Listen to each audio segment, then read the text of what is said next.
काल मी मुख्यमंत्री उद्धव ठाकरे यांना मी फोन केला होता आणि या लॉकडाऊनच्या संदर्भामध्ये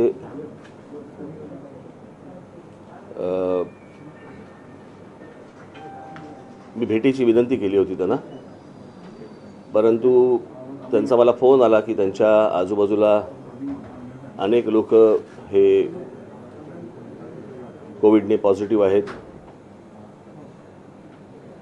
आणि त्याच्यामुळे तेही स्वतः क्वारंटाईन त्यांनी स्वतःला करून घेतलेलं आहे. त्याच्यामुळे झूमवरती आपल्याला जे विषय असतील ते बोलता येतील. जर प्रत्यक्ष भेटलो असतो तर तिथेच प्रत्यक्ष आपली भेट झाली असती आणि मग काय बोलणं झालं आहे मला तेव्हा सांगता आलं असतं, परंतु झूमवरती बोलणं झाल्यामुळे आम्ही दोघेच जण असल्यामुळे आमच्या दोघांमध्ये काय संभाषण झालं किंवा मी काय त्यांना सूचना केल्या त्या काही आपल्यापर्यंत जनतेपर्यंत येऊ शकल्या नसत्या. म्हणून मी आत्ता आपल्याला सर्वांना भेटतोय. या लॉकडाऊनची बातमी, पुन्हा एकदा लॉकडाऊन हे जसं लोकांमध्ये पसरलं, पुन्हा एकदा पेशंट्सची संख्या वाढती आहे. किंबहुना वापरलं चालेल ना,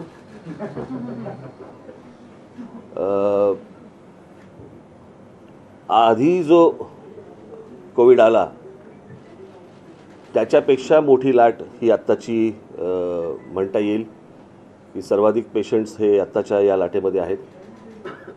माझं काल मुख्यमंत्र्यांशी बोलणं पण झालं या विषयामध्ये की हे महाराष्ट्रातच का दिसतंय. मला असं वाटतं आपण काही गोष्टींचं खऱ्या गोष्टी काय आहेत ह्या पण आपण लोकांसमोर मांडणं आवश्यक आहे, गरजेचं आहे.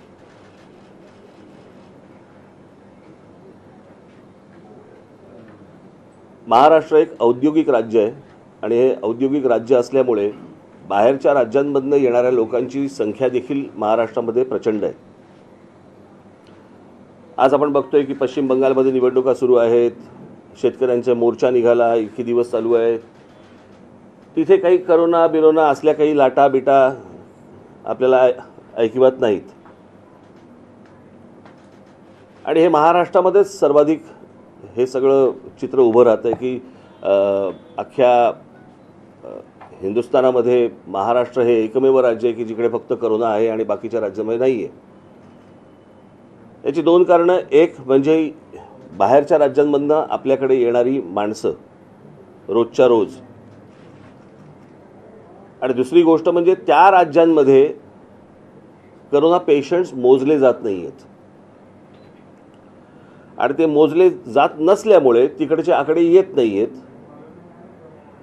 आणि फक्त महाराष्ट्रातले आकडे हे समोर लोकांच्या समोर येतात आणि महाराष्ट्रामध्येच सगळी ही परिस्थिती आहे असं आपल्याला वाटतंय. तिथेही तीच परिस्थिती असणार, फक्त मोजले तर कळतील. तुम्हाला आठवत असेल तर त्या गेल्या लॉकडाऊनच्या वेळेला जेव्हा अनेक इथे काम करत असलेले बाहेरच्या राज्यांमधले कामगार लोक हे त्या राज्यांमध्ये निघून चालले होते आणि त्या राज्यांमध्ये निघून जात असताना मी एक सूचना केली होती त्यावेळेला सरकारला की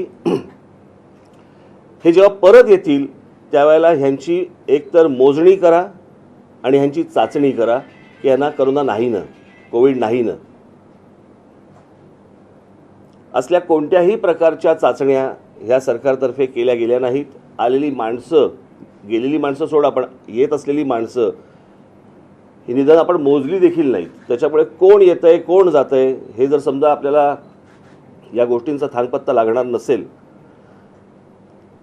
तर आज करोना आहे, उद्या अजून काहीतरी असेल. हे दुष्टचक्र न थांबणार आहे. आपण या सगळ्या गोष्टींना वेळीच बंधनं घालत नाही आहोत. कोणी येतंय कोणी जातंय आणि त्या सगळ्या ह्याच्यामध्ये महाराष्ट्रामधला नागरिक हा घरामध्ये अडकून पडतोय. हे काही चित्र चांगलं नाही आहे. परत परत लॉकडाऊन उभं राहणं आणि त्याच्यामध्ये सगळ्यांचीच वाताहत होणं, नोकरी करत असलेल्या लोकांची होणं, व्यापाऱ्यांची होणं, तुमच्या विद्यार्थ्यांचीही होणं हे काही चांगलं लक्षण नाही. त्यामुळे मी काल त्यांच्याशी बोलत असताना माझ्याकडे अनेक तक्रारी आल्या गेल्या 2-4 दिवसामध्ये, आठवड्याभरामध्ये, आणि अनेक सूचना देखील आल्या. मी काही तक्रारींचा पाढा वाचला नाही, मी सूचनांचा पाढा वाचला. आणि त्याच्यापैकी काही सूचना ज्या मी त्यांना केल्या ते काढून टाक. काही सूचना मी ज्या काही त्यांना केल्या त्या मी फक्त आपल्यासमोर आणि आपल्या मार्फत जनतेसमोर मी वाचून दाखवतोय. पहिला विषय होता उत्पादनाबाबत, की ज्या स्मॉल स्केल इंडस्ट्रीज आहेत, मोठ्या तर उद्योग कारखाने मोठे आहेतच, त्यांना परवडू शकतं, परंतु जे छोटे व्यापारी आहेत, छोटे कारखानदार आहेत, त्यांना उत्पादन चालू ठेवायला सांगितलेलं आहे, पण विक्री करायची नाही म्हणून सांगितलं आहे. आता उत्पादन करून जर विक्री होणार नसेल तर ते उत्पादन कशासाठी करतील, आणि केलेलं उत्पादन त्यांनी ठेवायचं कुठे? आणि म्हणून मी त्यांना सांगितलं की आठवड्यातून ही जी दुकानं आहेत जिथे विक्री होऊ शकते, हे आठवड्यातून किमान 2 ते 3 दिवस ही तुम्ही किमान उघडी ठेवली पाहिजेत. जर ते उत्पादन करत असतील तर त्यांना याची विक्री पण झाली पाहिजे, तर त्या उत्पादनाला काहीतरी अर्थ आहे. आणि म्हणून हे जे सगळे छोटे व्यापारी आहेत यांना आठवड्यातून किमान 2 वेळा किंवा 3 वेळा तरी दुकानं उघडी ठेवण्यासाठी तुम्ही मुभा द्यावी. दुसरी सूचना होती म्हणजे बँकांची जबरदस्ती. या सगळ्या अख्ख्या दिवसांमध्ये व्यवसाय सगळे बंद आहेत, अनेक लोकांनी अनेक गोष्टी घेतलेल्या आहेत, बँकांचे हप्ते आहेत. आपण समजू शकतो की बँकांकडे पैसे परत गेले पाहिजे, परंतु लोकांकडे पैसे असतील तर ते बँकांकडे परत जातील ना. आणि त्याच्यामुळे सर्व ह्या ज्या काही बँका आहेत या सर्व बँकांशी राज्य सरकारने बोलून घ्यावं की ही जी कारण अनेक ठिकाणी आपल्याला असं दिसून येतं की हे सक्तीने वसूल केले जात आहेत. तर आता हे 30 मला असं वाटतं एप्रिलपर्यंत आहे ना, हे 30 एप्रिलपर्यंत आहे. तोपर्यंत लोकांनी काय करायचं, हप्ते कसे भरायचे, तर त्याबाबत तुम्ही बँकांना सूचना द्यावीत. तिसरा विषय होता वीज बिलासंदर्भामध्ये, की सरसकट लॉकडाऊन काळात वीज बिल माफ करणे.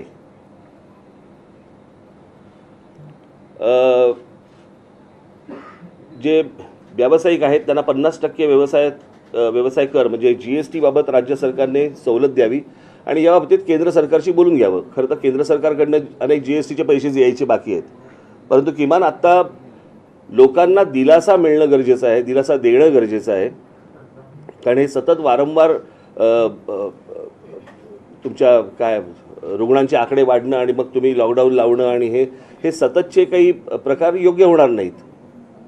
आणि सगळं म्हणजे अर्थव्यवस्था तर कोसळलेलीच आहे, समाज मनही कोसळलेलं आहे, आणि मग त्याच्यातनं उरेल काय, आपल्या हाताला काय लागेल.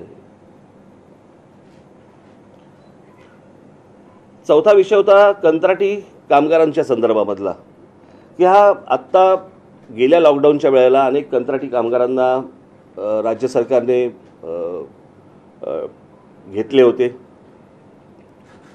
आणि मग जसजशी ती लाट ओसरत गेली तशी त्या सगळ्या कामगारांना काढून टाकले. तर मी त्यांना म्हटलं की ह्या कामगारांना परत बोलवा, या कंत्राटी कामगारांना परत बोलवा, आणि जर जमलं तर महानगरपालिका किंवा इतर ठिकाणी ह्यांना कायमस्वरूपी तुम्ही घेऊन टाका. कारण हे दरवेळेचं आपल्याला काहीतरी तहान लागली की आपण विहीर खणायची, हे प्रत्येक वेळेला काही बरोबर नाही होणार. त्याच्यामुळे हा कामगारांचा विषय जो आहे कंत्राटी कामगारांचा, तो देखील त्यांनी लक्ष द्यावं. हे मी सतत ह्या सगळ्या गोष्टी सूचना करत असताना त्यांनी सूचना ही योग्य आहेत आणि ह्याची लवकरात लवकर मी मंत्रिमंडळाशी बोलून त्याच्यावरती उपाययोजना करतो म्हणून त्यांनी सांगितलं आहे. त्याच्यानंतर मनोरंजन क्षेत्र, ह्या जिम काय सलून बिलून यांनाही आठवड्यातून किमान 2 ते 3 वेळा त्यांची दुकानं उघडी ठेवण्यासाठी म्हणून त्यांना परवानगी द्यावी. क्रीडा क्षेत्रामध्ये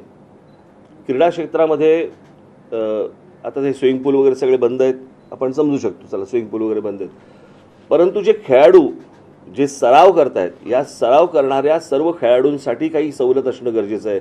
मग त्यांना स्विमिंग पूल किंवा त्यांची जो काही खेळ खेळत असतील त्याप्रमाणे तिकडे त्यांना सराव करण्यासाठी त्यांना परवानगी मिळणं गरजेचं आहे, आवश्यक आहे. की अनेक तुमचे काय हे बॉडी बिल्डर्स असतात, त्यांना जिम्स उपलब्ध नाही आहेत, अनेक इतर वेगवेगळ्या खेळाडू जे असतात की जिकडे गर्दी होणार नाही परंतु त्यांना सराव करता येईल, त्यासाठी सरकारने त्यांना मदत करावी. सरकारची आत्ताच तिजोरीची हालत आपण ऐकली या गेल्या अर्थसंकल्पामध्ये. तरीही मी त्यांना एक सांगितलं, म्हटलं शेतकऱ्यांना या संपूर्ण काळामध्ये म्हटलं तुम्ही एक काही हमीभाव द्यावा राज्य सरकारने, कारण पुन्हा परत तो जर शेतकरी परत कोसळला तर पुन्हा अजून मोठं संकट आपल्यावरती येईल. शेवटची सूचना मी त्यांना केली होती शाळांच्या संदर्भामध्ये की शाळा तर बंद आहेत परंतु शाळा ज्या फिया आकारतायत या तशाच आहेत.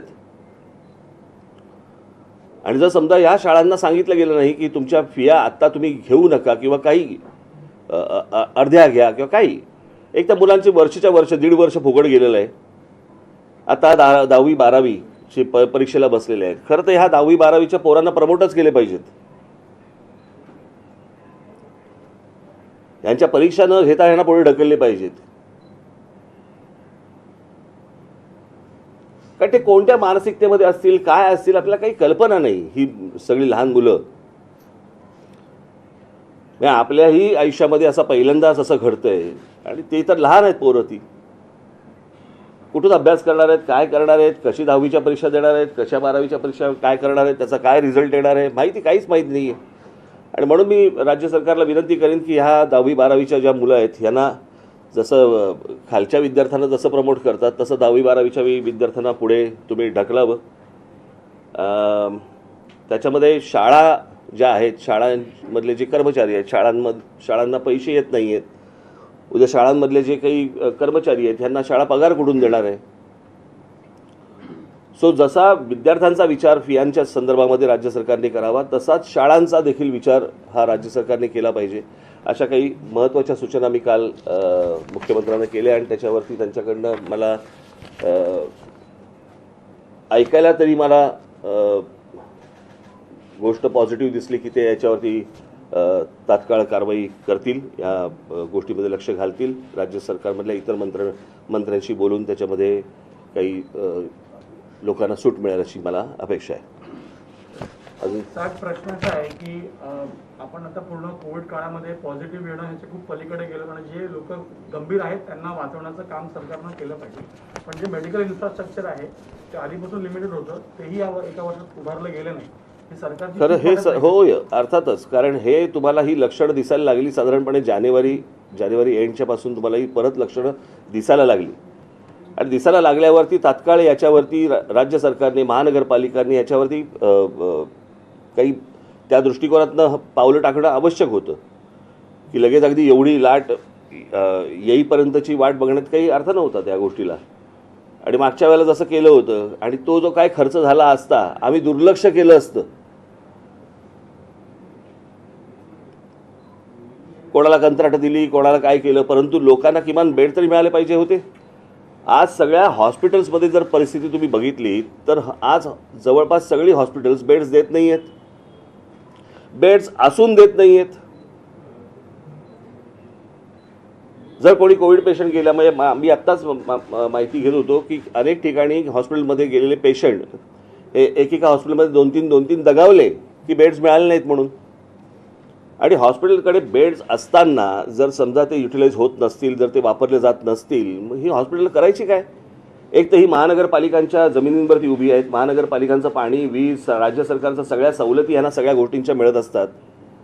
आणि त्याच्यानंतर जर ज्या वेळेला तुम्हाला राज्यावरती ज्या वेळेला संकट येतं त्यावेळेला ह्यांनी हात पुढे नको करायला. मला ते तिकडे ठाण्याच्या एका कुठचं अपोलो हॉस्पिटल का काहीतरी तिकडे ग्लोबल हॉस्पिटल तिकडे किती बेड्स दाखवत आहेत, 1000 बेड्स आहेत दाखवत आहेत. आणि कोणी गेलं तर म्हणतात की तिकडे बेड्स नाही आहेत आणि 200-250 बेड्स रिकामे आहेत. मग तर विचारपूस केली तर कळतं, मग आमदार फोन करतात त्यांना बेड द्यायला लागतात, नगरसेवक फोन करतात त्यांना बेड द्यायला लागतात. अरे ह्याला काय अर्थ आहे.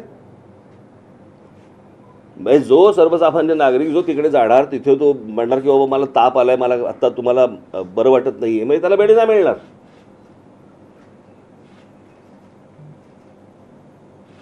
आणि राज्य सरकारने ह्या सगळ्या गोष्टी सक्तीने करणं गरजेचं आहे.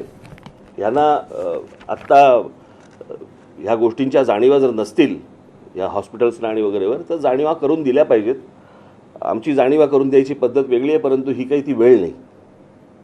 त्याच्यामुळे आम्ही आत्ता त्या वाट्याला काही जात नाही आहोत. परंतु जे हॉस्पिटलचे जे कोणी बघणारे लोक असतील त्यांनी या गोष्टींचा नीट गांभीर्याने विचार करणं आवश्यक आहे. तसं तुम्ही एक महत्त्वाचा मुद्दा सांगितला, 10वी आणि 12वीच्या विद्यार्थ्यांना सरसकट वर्गोन्नती देण्यात येईल, तसं आठवीपर्यंत दिलेली. पण याच्यामध्ये मुद्दा असं झाला, पालक संभ्रमामध्ये आहेत, कारण त्यांनी मुलांची तयारी 1.5 वर्षाच्या याच्यामध्ये प्रायव्हेट ट्युशन्स खर्च करून त्यांना जास्ती तयारी करून घेतली होती. नाही बघा, आता थोडंसं होतं याच्यामध्ये. तुम्हाला आखुडशिंगी, बहुदुधी, कमी चारा खाणारी गाय अशी कधीच मिळत नाही. तुम्हाला कुठेतरी काहीतरी गोष्टींवरती थांबावंच लागतं.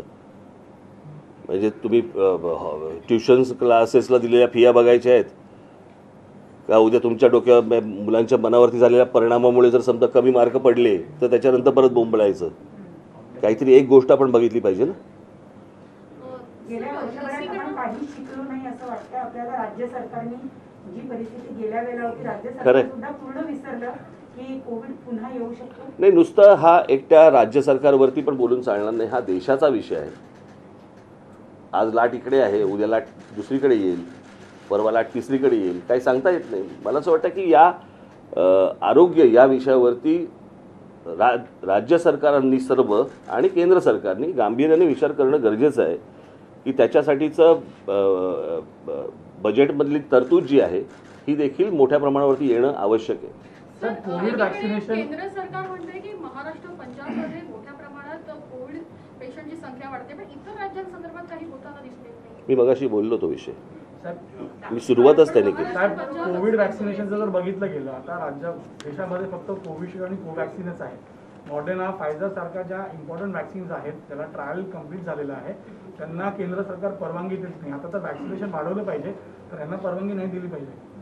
ते मला इतक्या टेक्निकल गोष्टीमध्ये मला काही कल्पना नाही की केंद्र सरकारने का नाही म्हटलं आहे आणि बाकीच्यांना का हो म्हटलं आहे, मला याची कल्पना नाही. परंतु वॅक्सिनेशनची प्रोसेस वाढवणं मोठ्या प्रमाणावरती करणंही आवश्यक आहे, यामध्ये काही दुमत नाही.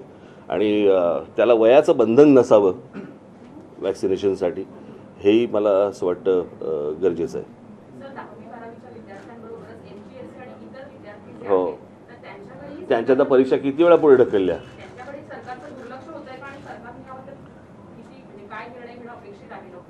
मला पण आता कळेन असं झालं नक्की लक्ष कशावरती द्यायचं. सरकारने तर दिलंच पाहिजे. आणि मुलांची वयं वाढत आहेत, जशी वयं वाढत आहेत तशी त्यांची त्या परीक्षांना जाणं कमी होणार, म्हणजे ते देऊ नाही शकणार परीक्षा. सगळीच गोंधळाची परिस्थिती आहे. मला कोणाकडे ह्याचं उत्तर आहे नाही आहे मला माहीत नाही, परंतु किमान आरोग्य या विषयावरती तरी आत्ता सरकारने, राज्य सरकारने आणि केंद्र सरकारने फोकस देणं त्याच्यावरती गरजेचं आहे. सर, कंत्राटी कामगारांना काढलं गेलं आणि त्यावेळेस तुमच्या पक्षाकडनंही आंदोलनं केली गेली होती, त्यांच्यावर गुन्हे दाखल केले गेले होते. तर सरकारला ॲडवाइसच बरोबर मिळत नाही आहे, कारण त्यांना वाटतं दुसरी लाट येणार नाही यासाठी सगळं केलं गेलं, प्रिपरेशन नव्हतं. आपल्याला दिसतंय त्याप्रमाणे प्रिपरेशन दिसत नाही आहे. आता ते ॲडवायझर कोण आहेत आणि किती आहेत आपल्याला काही याची कल्पना नाही. परंतु जमिनीवरती आपल्याला दिसताना या गोष्टींची तयारी नाही हे आपल्याला दिसतं. कल अनिल देशमुख ने इस्तीफा दे दिया, आपको लगता है कि सीबीआई का ऑर्डर आया तो उसके बाद हड़बड़ी में सरकार एक्शन में आ गई? कसं आहे, अनिल देशमुख त्या दिवशीची पत्रकार परिषद जर समजा तुम्ही माझी नीट ऐकली असेल किंवा तुम्ही जर आला होतात की नाही मला कल्पना नाही, किंवा पाहिली असेल, तर माझ्यासाठी अनिल देशमुख हा महत्त्वाचा विषयच नव्हता. महत्त्वाचा विषय होता की मुकेश अंबानींच्या घराखाली पोलिसांनी बॉम्बची गाडी ठेवली, त्याची चौकशी होणार आहे का? उद्याने राजीनामा दिला, चौकशी सुरू झाली, मग नंतर तुम्ही विसरून गेलात, तुमच्या बातम्या बंद झाल्या, मग लोकांनी सगळ्याच विसरून जाणार. विषय तो नाही आहे. विषय हा आहे की ती बॉम्बची गाडी पोलिसांनी ठेवली, ती कोणाच्या सांगण्यावरून ठेवली. मी त्या दिवशी म्हटलं की पोलीस कोणीतरी सांगितल्याशिवाय अशा प्रकारचं कृत्य करणार नाहीत. त्याच्यामुळे चौकशी ही अनिल देशमुखांची तर होईलच, पण चौकशी ती झाली पाहिजे की बॉम्बची गाडी ठेवली कोणी, जिलेटिन असलेली गाडी ठेवली कोणी. आपण तिसरीकडे चाललोय आणि दरवेळेच आहे. प्रत्येक वेळेला एखादा विषय ज्या वेळेला येतो मग त्याला फाटे फुटत जातात. म्हणजे मला एक मागच्या वेळेला मला सांगायचं राहून गेलं तुम्हाला. आमची एक परिचयाची व्यक्ती आहे, त्याला काहीतरी गाणं गायचा मूड येतो आणि मग ते गाणं गायला सुरुवात करतात आणि गाणं गायला सुरुवात केली की मग एक ते तान देतात जोरात आणि ती तान इतकी जाते, इतकी पुढे जाते, इतकी जाते, नंतर ते मूळ गाणं विसरतात आणि बाजूच्याला विचारतात कोणसा गाणं गात आता. मग आम्ही सांगायचं हे गाणं गाताय तुम्ही. अच्छा अच्छा, मग हे गाणं कळलं का. ते तुमचं सगळं असं चालू आहे सगळं आत्ता की मूळ विषय कुठचा निघतो तो नंतर कुठेतरी भरकडत भलतीकडेच जातो आणि कशापासून सुरुवात झाली या गोष्टींची हे आपण बघतच नाही होत. नहीं, इसके पहले भी कई केसों में हमने देखा, जैसे सुशांत का हो या आरुषि का केस हो, कई सारे केस में ऐसा ही हुआ, मुद्दा पटक गया. आपको लगता है कि एक केस में ये मुद्दा पूरा पटक गया है और जो क्या हुआ था, किसने म्हणजे सुशांतच्या केसमध्ये बिचार सुशांतने आत्महत्या केली आणि जेलमध्ये गेला अर्णव. आता कशाचा कशाला काही संबंध आहे का मला जरा सांगा. हे तसंच झालं, ही वेगळी ताण लावलीत ना तुम्ही, त्याच्यामुळे मूळ मुद्दा गेला. पण एनआयए म्हणते की तपास योग्य दिशेला आहे. आता हत्येचा आणि ह्या स्फोटकं ठेवण्याचं प्रकरण आहे. प्रकरण बाहेर येण्याशी मतलब आहे, बाहेर यावं. हे सरकार जे आहे मागील 1.25 वर्षांपासून आपण पाहतोय 2 मंत्र्यांना राजीनामे द्यावे लागले, अनेक प्रकरणं समोर आली, बदनामी झाली, म्हणून कामापेक्षा बदनामीमध्ये गुंतून राहिल्यासारखं आपल्याला वाटतं. मला काल एक फार चांगला कोणीतरी विनोद पाठवला की उद्धव ठाकरेंच्या हातामध्ये राज्य आलंय का त्यांच्यावरती राज्य आलंय.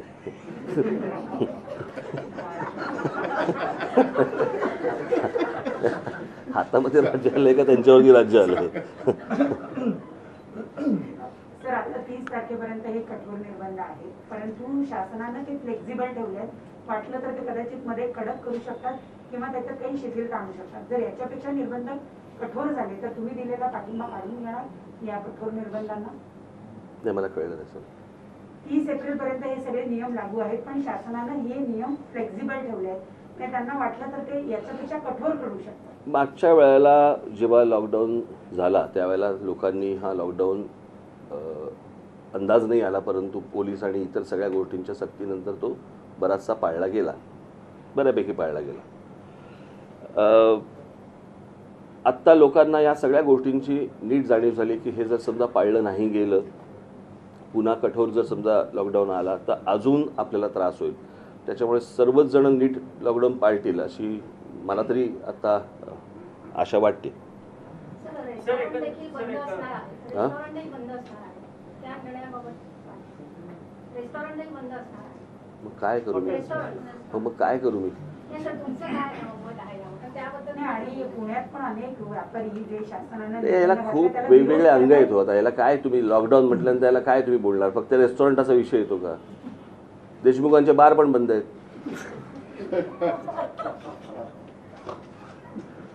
सर, गृहमंत्री अनिल देशमुखांचा डिपेंड करायला शरद पवार साहेब समोर येतात, 2दा पत्रकार परिषदा घेतात त्यांच्या संदर्भातल्या, आणि आता पुन्हा त्यांना आता राजीनामा द्यावा लागतो नैतिकतेच्या मुद्द्यावरून. त्यांची नैतिकता उशिरा सुचली आहे का आणि एकंदरीत शरद पवारांचं हे अपयश आहे का? कसलं अपयश याच्यामध्ये? त्यांनी राजीनामा दिला तसं. नाही, कसं आहे, या सगळ्या याच्यामध्ये तुम्ही थोडासा वेळ देणं पण गरजेचं आहे की एक काय तो कोण कमिशनर होता? परमबीर सिंग यांना 100 कोटीचा साक्षात्कार त्यांना काढल्यावरती का झाला? आणि समजा काढलं नसतं तर ते ही गोष्ट बोलली असते का? तर ती गोष्ट तपासून घेणं पण तितकीच गरजेची आहे. पण ते जे बोलले की तुम्ही बारमध्ये आणि रेस्टॉरंटमध्ये जाऊन तुम्ही पैसे गोळा करा, लांछनास्पद आहे. पण त्या बदल्यांचाही बाजार केला गेला. स्वतः ते केला. अहो, तुम्ही आता काही नवीन पत्रकार आहात का? हे बदल्यांचे बाजार होतातच ना. एकदा मंत्रालयामध्ये जर समजा तुम्ही कान दिलेत, आता मला फार बोलायला पण तुमच्याबद्दल लावू नका. तुमचेही अनेक लोक तिकडे असतात बदल्या घेऊन. असं 40 दिवसामध्ये 2 मंत्र्यांचे राजीनामे सध्या याच्यामध्ये बघायला मिळाले आहेत आणि आणखीनही असेच राजीनामे याच्या पुढे देखील बघायला मिळतील. तर कोरोना परिस्थिती गंभीर आहे आणि याच्यामध्ये हे राजकारण येतंय. आत्ता आपण करोनाबद्दल बोलू, करोनामधनं बाहेर येऊ. असं 40 दिवसामध्ये 2 मंत्र्यांचे राजीनामे सध्या सत्ताधारी पक्षांचे बघायला मिळतात. आता मिळतात म्हणजे केलंच काम तसं तर मिळणारच ना तुम्हाला बघायला. तसं जर अजून झालं तर अजून मिळतील. राजकीय विरोधक फक्त सत्ता पाडण्यासाठीच प्रयत्न करते. जनतेचे इतर प्रश्न बरेच आहेत. या पण सत्ता हे बघा पहिली गोष्ट, सत्ता पाडण्यासाठी जर समजा प्रयत्न होत असतील तर त्या मंत्र्यांकडनंही काहीतरी कृत्य होतंय ना. कळलं का? ती काय इमारत आहे का खालचे पिलर काढले? त्या मंत्र्यांकडनं असं काहीतरी घडतंय ज्याच्यातनं त्यांना राजीनामे द्यावे लागत आहेत. ही पण गोष्ट बघितली पाहिजे. नुसतं असं सरकार काय असंच पाडता येत नाही. नाही, पण मध्यंतरी बातमी अशी आली की पवार साहेब अमित शहा यांना भेटायला अहमदाबादला गेले आणि या सगळ्या परिस्थितीमध्ये एनसीपीचं डेस्परेशन किंवा जी अडचण आहे ती समोर दिसते का? किंवा कारण त्याबद्दल दोन्ही पक्षांकडनं जे भाकीत केलं गेलं ते सगळं गुलदस्त्यात ठेवण्यात आली भेट. माहित नाही मला काही कल्पना काय. मी ज्याच्यासाठी मूळ घेतली ना पत्रकार परिषद त्याच्यानंतर तुम्ही ताण मारताय. कळलं का? मला असं वाटतं आत्ता एवढंच बस. तुमच्या या प्रश्नांच्या फापट पसाऱ्यामध्ये माझे मूळ विषय निघून जातात की ज्याच्यासाठी मी पत्रकार परिषद घेतलेली असते. अजून एक विषय सगळ्यात महत्त्वाचा म्हणजे आमच्या पक्षाचा एक पदाधिकारी जमील शेख ज्याची हत्या झाली होती आणि ती हत्या झाल्यानंतर उत्तर प्रदेश पोलिसांनी खरं तर महाराष्ट्र पोलिसांनी हे सगळं शोधून काढलं.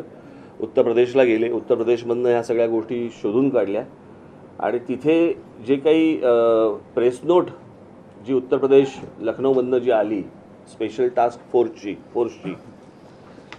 त्याच्यामध्ये राष्ट्रवादी काँग्रेसचे जे नजीब मुल्ला आहेत यांचं नाव त्याच्यामध्ये खुनामध्ये आलेलं आहे. त्यांच्या प्रेस नोटमध्ये तरी दिलेलं आहे यह हत्या नजीबुल्ला निवासी राबोडी जनपद ठाणे महाराष्ट्र जो एनसीपी का नेता कंसात कॉरपोरेटर है के कहने पर सुपारी देने पर किया गया था. इस हत्या के एवज में मुझे 2 लाख रुपया मिलना था.